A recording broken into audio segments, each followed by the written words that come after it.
Fuck internet ideologies. We want to go down to the people. We're sick of these echo chambers. We're sick of these comfortable little fucking, oh, I'm the left, oh, I'm the right, and they're fucking all sitting together fucking circle jerking each other while the fucking elites fuck us over and fuck us in the fucking ass. We're fucking sick of it. You know, this stuff, I'm trying to say this because our information war tactics, that's good for the internet. It's very good for the internet, okay? But when it comes to talking to people outside of your echo chamber, whether that's in real life or whether that's even in a debate or argument you get, and these people are coming from a spontaneous place that they don't have an agenda, they're not coming from a place of conceit, they're just coming from a place of saying what makes sense to them on the most spontaneous level, it's not good. It's not good to just like spam people, oh, communism! It's not good, okay? And it's not good to talk down to people and barrage people with shit on that basis, on the basis of ideology. It's not, because you're not above them. You have something to prove to them, not the reverse. Okay? So, the first step in being able to talk to people is don't mention communism first. First, don't mention communism. Okay? The first thing you should start talking about is actually prove a correct understanding of the world. Prove that you have a correct understanding of the current position, the current composition of social forces, and so on and so on.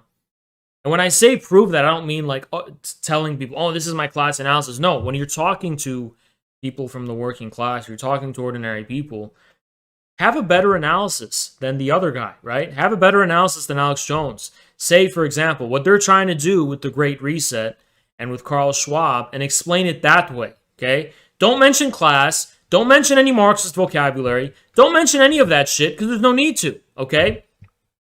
And, for example, I'm going to cite, but I'm not going to let the dono cut me off, so I'm going to let the dono go off, because if it cuts me off, it's going to look really bad out of context. So I have to say the full thing. Thank you so much, Saber. Appreciate you, man. Would you say God and heavens are metaphysical abstractions? No, but God and heaven, that's not an intellectual belief. That's an intuitive belief. That's in your heart. Belief in God comes from your heart. That doesn't come from your head. Anyway, and if it comes from your head, it could be Luciferian, right? So, if you ever read Adolf Hitler's Mein Kampf, he talks about how he had this encounter. And he was probably making this up. He was probably lying about it. But I'm sure those encounters existed. Where he was talking to some, like, social democrats, right? And he was basically, and he was basically like, oh, what about Germany, the country? And they were like, no, Germany doesn't exist. Germany's meaningless. We're internationalists. All countries are fake and tools of the bourgeoisie. And then he argued with them, and then they got pissed at him, so they pushed him down a staircase, like the little bitch he was, right? But, unfortunately, right, you can't talk to working people that way. Because the reason I remember that passage from his book is because I was like, wouldn't it be funny if, like, what if leftists created Hitler, right? It's like their behavior to that random guy is what sent him down that path of anti-communist fanaticism. And you know what? I don't think that's true, because we know the British brought Hitler to power. But so many people become fervent anti-communists because of encounters like those. So many people, right? And they are the result of a conceit, an ideological conceit that is fundamentally unjustifiable, okay? And I'll explain why it's unjustifiable. I'll explain exactly why it's unjustifiable. So that comes from, these social democrats or these leftists. They basically get this revolutionary, and this is the problem. I'm going to explain to you the problem, okay? People get this revolutionary enthusiasm because they're realizing the truth of communism, and they're having this revolutionary enthusiasm. But they confuse that with the pace of the masses. This has always happened in history. It's why Mao had to send people down to the countryside. It's why Stalin wrote things like Dizzy with Success and had to fight the ultra-leftists. Because you get this fanaticism where you have such a strong passion and conviction for the revolution, but you're confusing that passion you have for where the masses are at. You're confusing where you're at for where the masses are at, right? So you're automatically, you get this like ecstatic fervor, right? Where you're like, yeah, communism, everyone's gonna agree with me. So you run outside naked with a red flag. Yeah, come on, guys, the revolution. And everyone's looking at you like you're an insane psychopath because you haven't realized there's an acute difference between what that means for you and what it means for other people. You have to translate it. You can't just assume that what it means for you is going to mean the same for everyone else. You have to translate that insight, and that takes work. Running outside naked with red flags doesn't take any work, okay? Making friends with people because you share their ideology doesn't take any work. What takes work is turning that revolutionary enthusiasm that you have into actual concrete insights and concrete forms of analysis of the real world that actually yield results. That takes work. It's not immediate. It has to be mediated, okay? So, for example, you have to level with people. So if you are, let's say you're a communist, right? And you're an internationalist and you think nations serve the bourgeoisie, I don't fucking know, right? The whole world is liquidated because of your revolution. Because in reality, revolutions do have that effect for our world of meaning, right? At a kind of philosophical level, at a metaphysical level, if you want. Revolutions do destroy the world. There are apocalypses. In a revolution, the nation, family, religion, everything gets completely wiped, clean, slate, right? But that's only at one level. There's still a reality of all those things that doesn't get destroyed, okay? And that's where you have to be mature. That's where you have to learn from Stalin. That's where you have to be a Stalin and not a Trotsky, okay? Because at this second level, where things go back to normal, and they always do, by the way, you have this ecstatic insight where it seems like everything is meaningless and nothingness in the face of this new dawn, this new revolutionary dawn, right? That's in front of you, right? It's rising. It's defining your horizon. That is not enough. That's just the negation. You have to turn that into a negation of the negation. And what that looks like is the following. I'll give you an example. So you talk to an ordinary person, and they're going to give you their concerns about communism.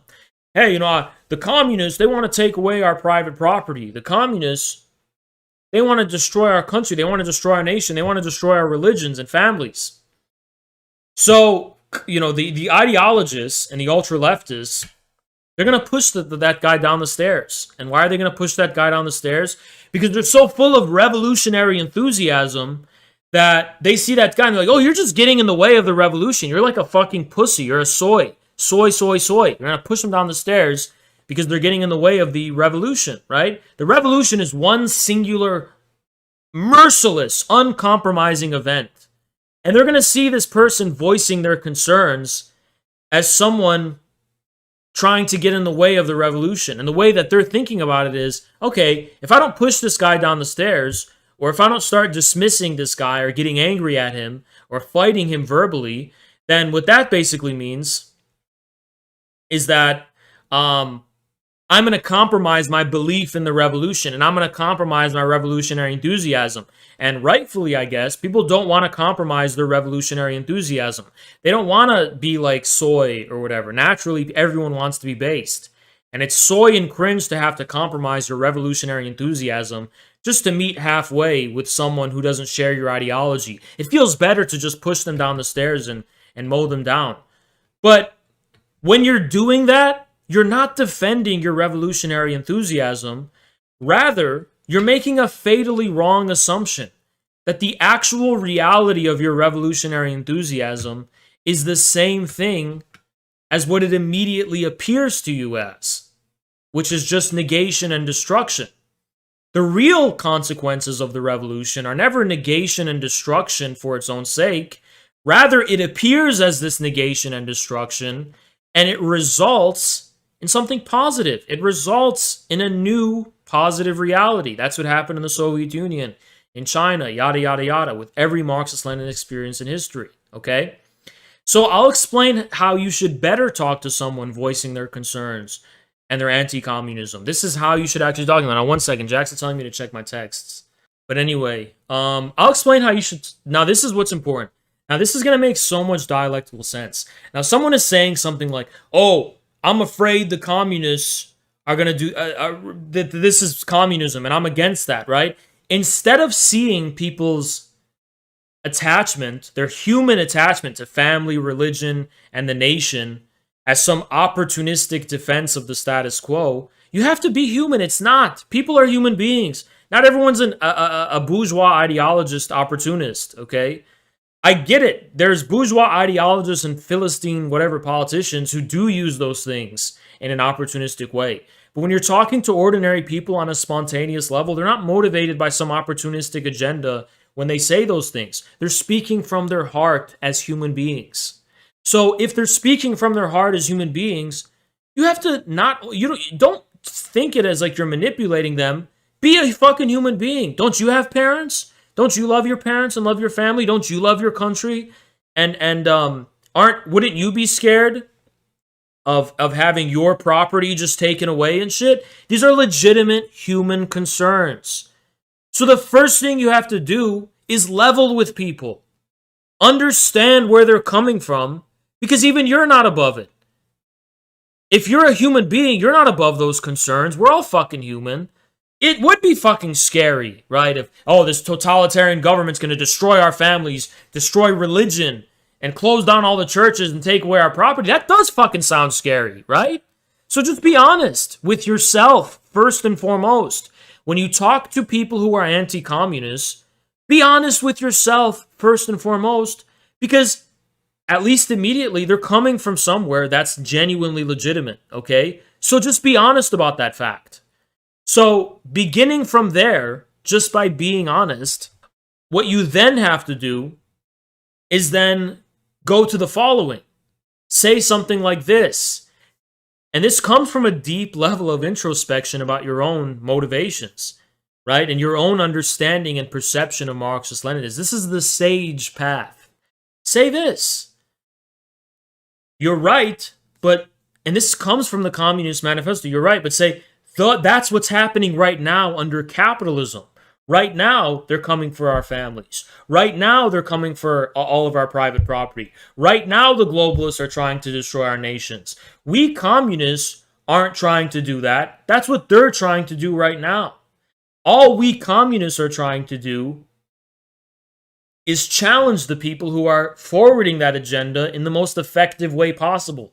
And the most effective way possible to do that is to have a united working class organized politically, because the elites are all on the same boat when it comes to this thing. We need to have our own united working class party to resist this. And the reason we're communists is because we believe that we should have a government by, for, and of the people, right? We don't want to destroy families. We don't want to destroy religion. We don't want to destroy your right to property. Actually, we think communism is the only way you can have a home. We think communism is the only way you can have bigger families, bigger and more beautiful families, right? We think communism is the only way that your religious beliefs won't be defiled and desacralized by these corporations and these satanic elites who are trying to destroy the religious traditions of mankind and humanity. And the reason we think communism is the way to do this is because communists believe in a universal humanity. We believe in uplifting we believe in fighting for the humanity of everyone in this country, not just someone from a certain race, someone from a certain religion, or someone from a certain ethnicity, or someone from a certain class, but everyone. We want to uplift everyone. We want to work for humanity in general. And this is the common reality we all share in common, right? The globalists want to divide us. The communists, we want to unite the American people and unite the working class against this agenda, right? And this is not a propaganda talking point that I'm telling you to manipulate people with. It's genuinely what I believe. And I've come to this conclusion through this introspection of being able to myself understand where I'm coming from. Why am I a communist? What does this mean for me? Well, this is what it means for me. it's going to be even confusing to us, right, as communists. The reason you have to humble yourself to the people is because even we aren't fully knowledgeable about our own motivations. We need to have this internal jihad, if you will, where we try to understand and make sense of our own motivations as communists. Why are we in? What are we in this for, right? It's because the worst mistake you can make is trying to base your communist belief in conceit. When you base your communist belief in conceit, it means you're basing it in knowledge. Oh, I know something that other people don't. No, you don't. Oh, I'm doing it because I'm better than others. I'm more moral than other people are. No, you're not. That's conceit. That's Luciferian pride. When you base your communist belief in a genuine connection, and I don't mean to be corny, right? But in a genuine love for the people, when you base it in something like that, that's where you're going to be able to draw the maximal amount of success and clarity and being able to level with people and open people's eyes and make people open-minded to what communism is and what it's all about. You have to level with people, but the only way you can level with people is being honest with yourself about where you're coming from. You know, it's not coming from a place of conceit and pride. It's coming from a place of genuine belief that this is what makes sense of the world we live in today. And this is what the elites fear most of all. What communism does, and this is how we have to explain it. What communism does is it puts all of our power together, where we don't rely on the banks, we don't rely on the elites anymore. We rely on the collective strength of the people. The people are the most mighty and powerful force in the world. And that's what communists believe. There's power in the people. The power is in the people. So the people need to seize that power to fight the elites. And with that power, we can move mountains. That's what communists have always believed. With that power that lies in the people, we can move mountains. Another thing you should do is, if you're a religious person, draw from your own religious faith, as long as you share it with the person you're talking to, of course. If you're Christian and your communist belief is wedded to your Christian belief, which is true for many of the people in our community, be honest about that. Talk about how communism relates to your belief in the gospel and your belief in the Bible, your belief in your holy books, and your belief in Jesus' teachings. That's also important.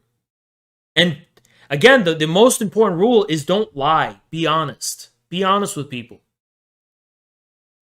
That's the key to Maga communism. The key to Maga communism is literally honesty.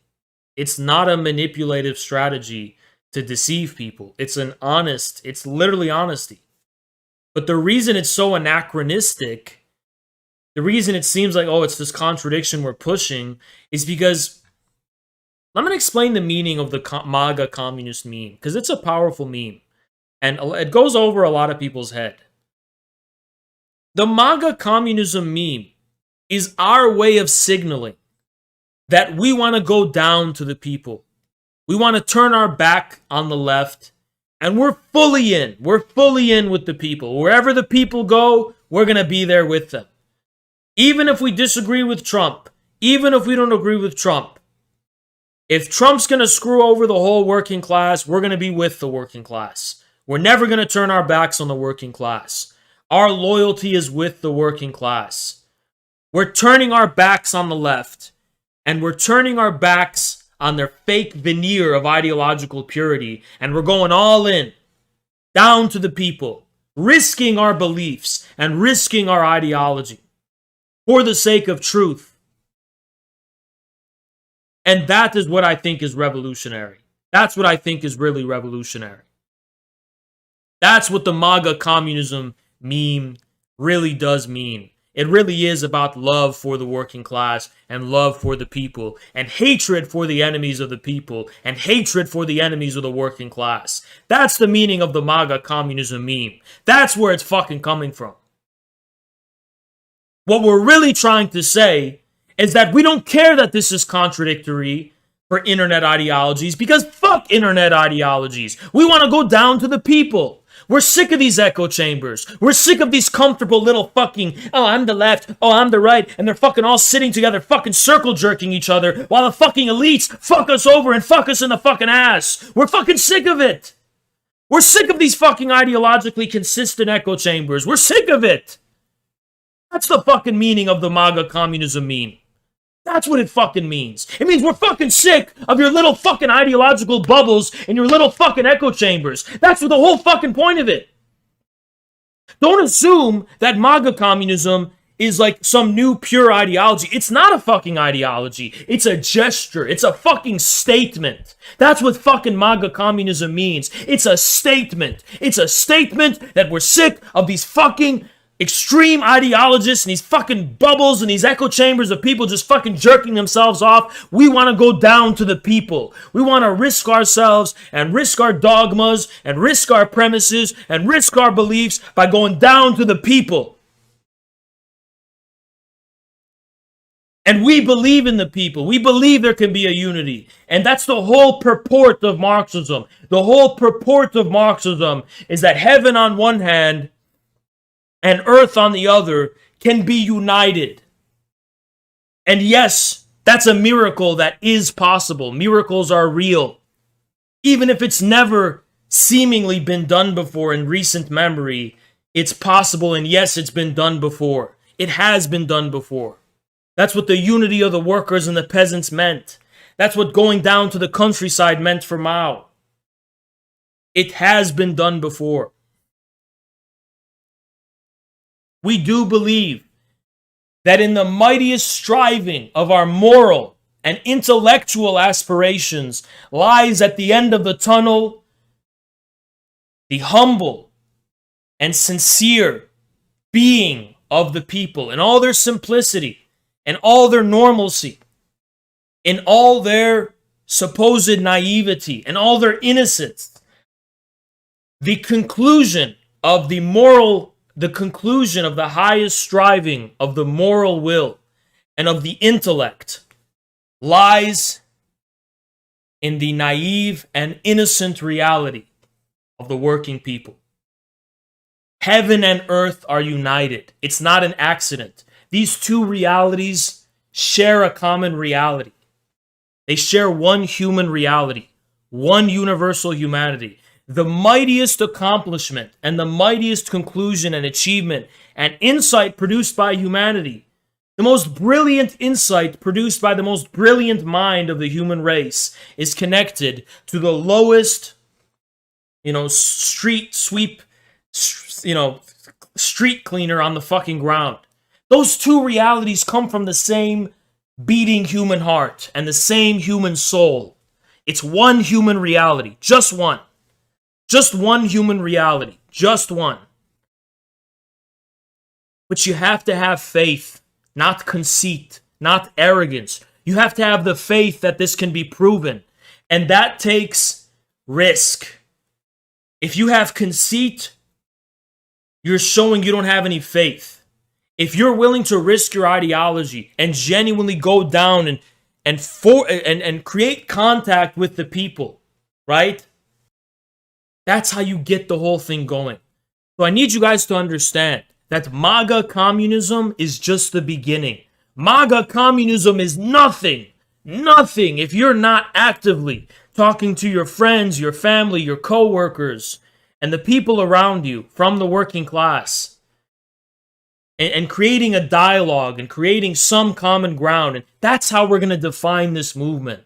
We're not going to define this movement by a YouTube streamer pumping everything out. I want you guys to give me your experience. We're not gonna fucking do this by a genius philosopher YouTube streamer just fucking giving you everything and telling you what to go tell people from the top down. We're gonna do this by me opening up this possibility for you and you going down and doing the work by making contact with the people and then sharing your insights with us and its praxis. You share your insights with the community, and the community will be shaped by these insights and these wisdoms. And that's how we're going to turn into a communist at least on the internet, a movement, a phenomena. That's how we're going to define ourselves. We are still in our nascent and infantile stages. We are still 1 year old. We're not even out of our fucking crib. We're not even walking yet. It takes risk. And a lot of the times it's been tragic in history. You know, let me tell you something. In the Soviet Union, in the late 1920s, the Soviets were cut off from the whole world. The whole world cut them off. There was an embargo on them from the whole fucking world. And what are they going to do? They're running out of time. And these communists in the cities, young people who had nothing but belief and faith in their heart, realized collectivization needs to happen with the first 5-year plan. That was the path that won. That was Stalin's faction. We need collectivization, which wasn't Trotsky's path, which was terror against the peasants. Collectivization meant we're going to bet on the peasants. We're going to risk that we can have socialism in one country. The country being the countryside, the peasants. That's who's going to define Soviet socialism. You know what Trotsky said? Not possible. Those backward Asiatic peasants, they're going to ruin the whole thing. Stalin said, no, we go forward. This is what Lenin always believed. This was always the Leninist path. This is always originally what Lenin wanted for the revolution in the Soviet Union. He wanted that alliance between the workers and peasants. He believed in the peasants. He believed in them. He believed in their potential. So these young intellectuals in the cities, not intellectuals, ideologists, the Komsomol in the cities, urbanized, right? They got on trains, and it's the late 1920s. Soviet Union surrounded by everybody. This is its only shot to make an investment in its own people. Otherwise, the revolution is dead. So they went down to the country. They took trains. They went down to rural Russia to begin collectivization. And in many ways, it was tragical. It was tragical in many ways, you know? These were enthusiastic, genuine, true believers. And sometimes, you know, they'd go down and they'd talk to these peasants and, you know, they'd be shot and they'd be beaten and there'd be violence, right? No, I mean, for a huge part, it wasn't just forced, right? For a huge part, they did succeed. And however much it became forced later, because that failure of doing it all voluntarily, whatever extent to which it was forced, which I think was a minority of the collectivizations, it was a minority. But even that minority, later, the people of the Soviet Union saw why it had to happen, and they were grateful that it happened. It's like that person who said, I wanted to assassinate Stalin, and I was planning on it. But then I realized later, right? Later when I grew up, I realized he was the greatest statesman of the 20th century, and we were so lucky to have him. And then, but that's something you learn from. You learn from that because it was a failure at first, right? If you have to have forced collectivization, it's a failure. So who learned from that? Mao learned from that. Mao learned from that, and the way he learned from that is that he began with the peasants. So the Communist Party couldn't even take off in China without the peasants. So in the very beginning, you had this merger between the communist believers and the Chinese peasantry and all their simplicity and innocence. You had this merger, and that's what created the PLA, the People's Liberation Army. That's what created the Communist Party. Sincere belief coupled with serving the people. Serving the people. The rest is history. Communism has to be based in the people. The mistake of the Soviet Union was that there was this original separation between the cities and the countryside that created this vast bureaucracy of, party lords and, these bureaucratic anti-people. They oppressed people and all that shit. And they imported some of that to China. Then Mao launched this cultural revolution against them, right? And we're learning from those mistakes, and we're not going to have it happen in America. In America, a communist movement is going to come from the people. It's not going to come from urban cities only. It's going to come deeply, deeply in the roots of the people by partisans. Partisans who swim among the people like fish in the ocean. As Mao said. Mao couldn't feed the people. That's a lie, and that's wrong. But as I'm trying to say, you have to prove your leadership as a communist. Now, I did see some of you on Twitter. Now, on Twitter, I'll let it slide, because it's just fucking Twitter. But I need you to understand, it can't work this way in real life. I see some of you guys, there's this one MAGA guy who's an anti-communist. Seemed like a boomer. He wasn't like some esoteric ideologist. He was just a regular boomer. And everyone was piling on him because he was anti-communist, right? And you had that tribal mentality. You can't do that in real life, okay?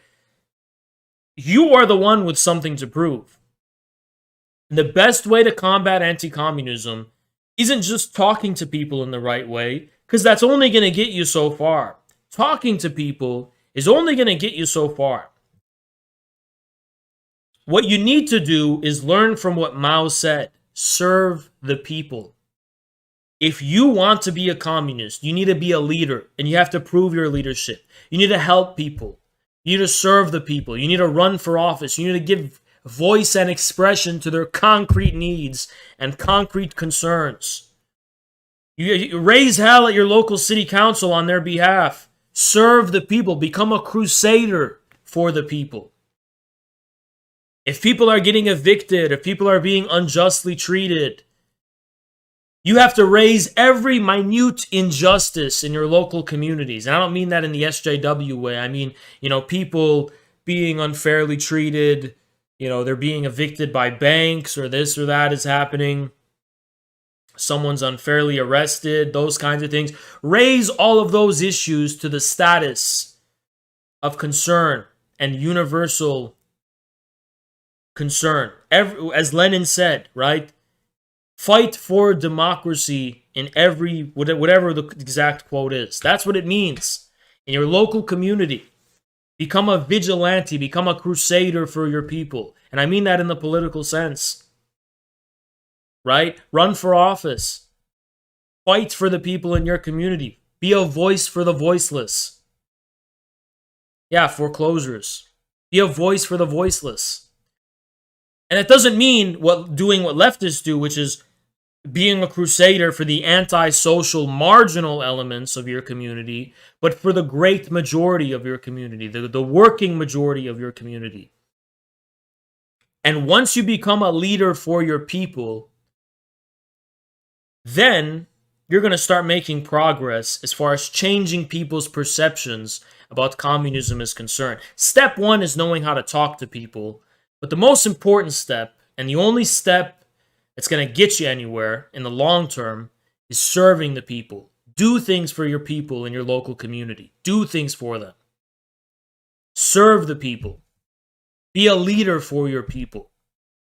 And if you have time to watch this, if you have time to enrich your mind, you can be a leader. You have what it takes in you to be a leader. You can be a leader. You can be someone who leads people. You can have a voice.